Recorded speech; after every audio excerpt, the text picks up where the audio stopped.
러시아군 불러들인 카자흐스탄 대통령 경고 없이 조중사살 허가. 카자흐스탄 대통령이 연료비 급등으로 촉발된 대규모 반정부 시위가 엿새째 이어져 수그러들 기미를 보이지 않자 군경의 시위대를 향해 경고 없이 조중사격을 해도 좋다고 했다. 7일 최대 도시 알마티를 중심으로 군경과 시위대의 충돌이 계속돼 사상자는 50명을 넘어선 가운데 군경에서도 다수의 사상자가 발생한 것으로 알려졌다. 카심조마르트 토카예프 대통령은 이날 대국민 담화를 통해 시위대를 살인자로 규정하며 군에 이들에 대한 경고 없는 조중사격을 허가했다고 밝혔다. 러시아군 공수부대를 포함한 옛 소련권 안보동맹의 병력이 현지에 파견되고 서방은 카자흐스탄에서 자행되는 폭력을 멈출 것을 요구해 동서 진영의 갈등으로 비화할 조짐을 보인다. 타스와 인테르팍스 통신 등에 따르면 카자흐스탄 내무부 공보실은 이날 오후 현재까지 전국에서 3,811명의 시위 참가자가 체포됐다며 26명이 사살되고 같은 수가 부상했다고 밝혔다.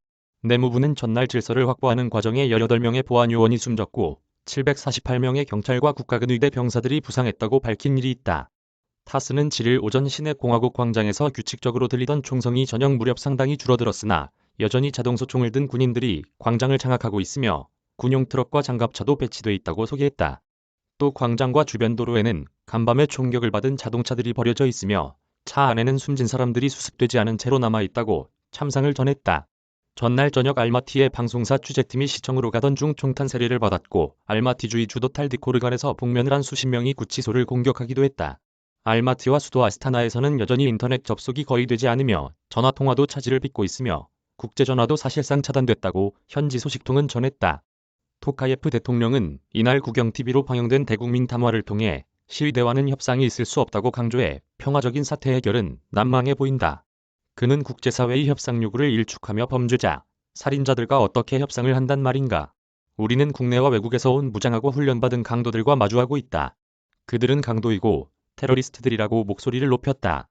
이어 소위 자유언론 매체와 외국의 운동가들이 카자흐스탄의 소유를 선동하는 역할을 하고 있다면서 우리는 모든 형태의 법률 파괴주의에 대해 단호히 대응할 것이라고 경고했다. 대통령 행정실은 자국 정부의 요청으로 투입되는 옛 소련 국가안보협의체 집단안보조약기구 평화유지군 선발대가 임무 수행에 들어갔다고 밝혔다. 행정실은 테러리스트 소탕 작전은 카자흐스탄 군경 특수부대가 수행하고 크스투 평화유지군은 국가 주요 시설 경비 임무만 맡는다고 강조했다. 파견되는 병력은 2,500명 선인 것으로 전해진 가운데 러시아 병력 일진이 6일 현지에 도착해 작전에 들어갔다. 크스투 평화유지군에는 러시아, 벨라루스, 아르메니아, 타지키스탄, 키르기스스탄 출신 군인들이 포함됐다. 국가별 병력 현황은 자세히 공개되지 않았지만 아르메니아가 100명, 키르기스스탄이 150명, 타지키스탄이 100에서 200명을 파견한 것으로 알려진 점에 비춰 러시아 공수부대가 사실상 핵심을 이루는 것으로 보인다. 평화유지군 지휘도 러시아 공수부대 사령관 안드레이 세르듀코프 대장이 맡았다.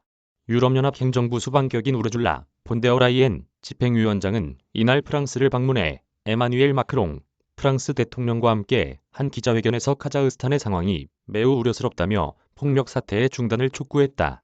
마크롱 대통령은 카자흐스탄 사태에 적극적으로 나설 수 있다며 폰데어라이엔 위원장의 발언에 전적으로 동의한다고 했다.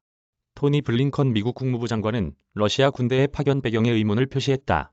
그는 워싱턴 기자회견을 통해 카자흐스탄 정부가 시위 사태에 충분히 대응할 능력을 갖춘 것으로 보이는데 왜 외부 세력이 필요하다고 느끼는지 분명하지 않다고 지적했다. 블링컨 장관은 카자흐스탄 당국과 이 나라의 주둔한 외국 군대의 국제인권 기준을 준수토록 할 것을 촉구하면서 우리는 진정한 우려를 갖고 사태를 지켜보고 있으며 모두가 평화적인 해결책을 찾기를 촉구하고 있다고 밝혔다.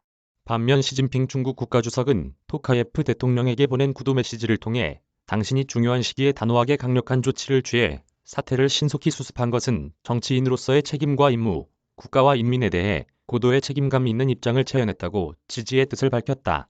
임병선 평화연구소 사무국장 이메일 주소 저작권자 서울신문사